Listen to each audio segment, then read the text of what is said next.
Hey, this is Lovecraft and Art. We're going to be watching some creepy TikToks tonight. So if you've been looking for a thrill, look no further because we're going to jump right in. There is no way. There is no way. I'm sorry, they just found what? This big boy is one of the biggest mysteries in the world, Mr. Loch Ness Monster. Is he real? Probably not. But do people think he is? Yeah. Over the years, there has been quite a few sightings of the Loch Ness Monster, starting off way back with this one. Many people believe this is the Loch Ness Monster, whereas many other people believe that it's a whale, but how would a whale get in a lake? I mean, I don't know what that is. Back in 2020, we had this famous one, which is, yeah, weird as well. This woman and her husband are journalists who have been researching the Loch Ness Monster for years, trying to get photos of it, going and researching it, going to the lake, trying to see whatever they can see there. The other day, they actually captured it, and apparently this is concrete evidence that it exists. It's been in all the newspapers, on all the news. People are going crazy over this, but let me know what you think. There he is, swimming away. Now, I mean, it is weird, because how could something of that size get into Loch Ness? And what is it? Could it be a huge fish or shark? Probably not. Is it the Loch Ness Monster? Who knows? Hit that follow button and I'll keep you updated. But yeah, let me know your thoughts. Tonight I noticed that David Muir holds his arm in this weird position and never moves it. So I've spent the last 4 hours spiraling and trying to figure out why. The dark night of the soul is an extremely difficult transition in your life, in which basically you are undergoing a purification and complete regeneration of your own sense of identity. It's a long process of losing and grieving yourself. There are 5 distinct stages in this process, which I'm going to break down for you now. The first phase is the initial crisis. This can be from sudden intense trauma, like the death of a loved one. It can be a breakup, which, side note, if you are in a twin flame separation, the dark night is inevitable. Or the catalyst could even be something as simple as a profound realization that the way that you see your life around you is different than you were before. Whatever the case, this crisis is something that causes you to disconnect from the self that you identified as before. Phase 2 of the dark night is the dissolution. This is the tower moment. And moment is the wrong word here, okay? Everything in your life is falling apart, not just one thing. Any type of external support that your old self had, whether that be money, career, relationships, family dynamics, whatever, starts to shift and challenge you, all at the same time.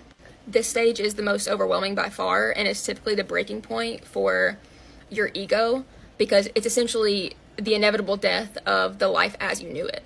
Everyone and everything that you had once relied on, even down to the type of coping mechanisms that you may have used, all of a sudden just don't work anymore. Now, you feel completely disconnected from it, like it's out of touch completely.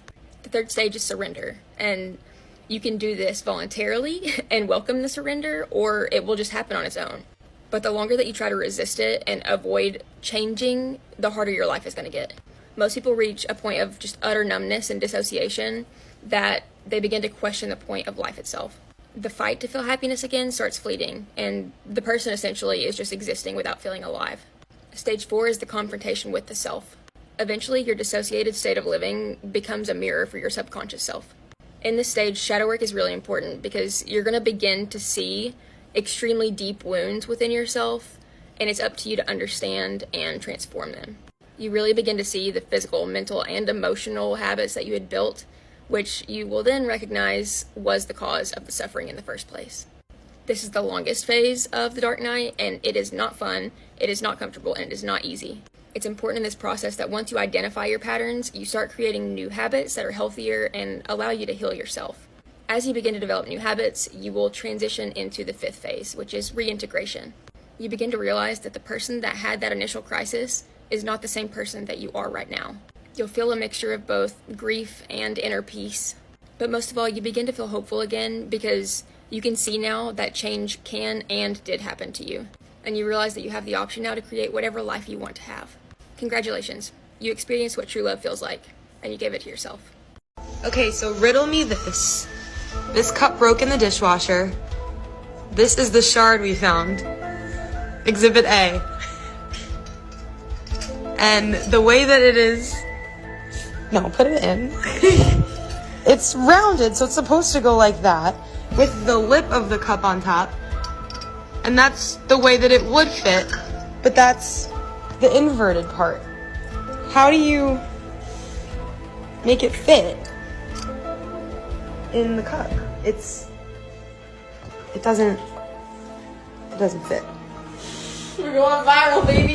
The question is, does broken glass invert in the dishwasher? Thank you, and someone help. If you don't think that there is an active attempt to control what information is being seen by the masses, well then you're about to see something that is so unbelievably disturbing that you'll never forget it. In fact, this is something that you can experiment with on your own in about 30 seconds, and you'll see firsthand that there is something quite disturbing going on. Now, let me just jump into this so you can see exactly what I'm talking about. So here I am on Google, and what I'm going to do is I'm going to type in a controversial topic, which is, let's go with climate change, as this is something that is highly debated. And as you can see here at the top, we have about 6.68 billion results in a little more than half a second. So scroll to the bottom, and what we're going to do is we're just going to scroll all the way over to page 10, and notice that it still has 6.68 billion results.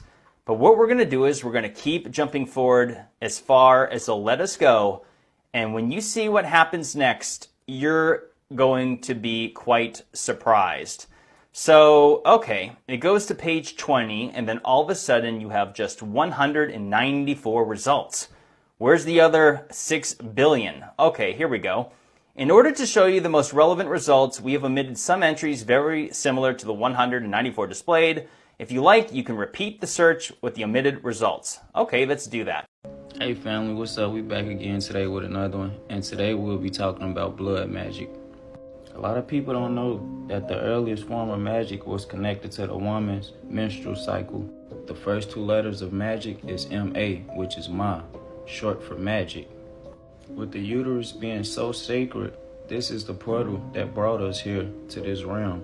A lot of females don't know, but the menstrual blood is so sacred. Your blood type also tells what earth element you are, and also what foods you're supposed to eat.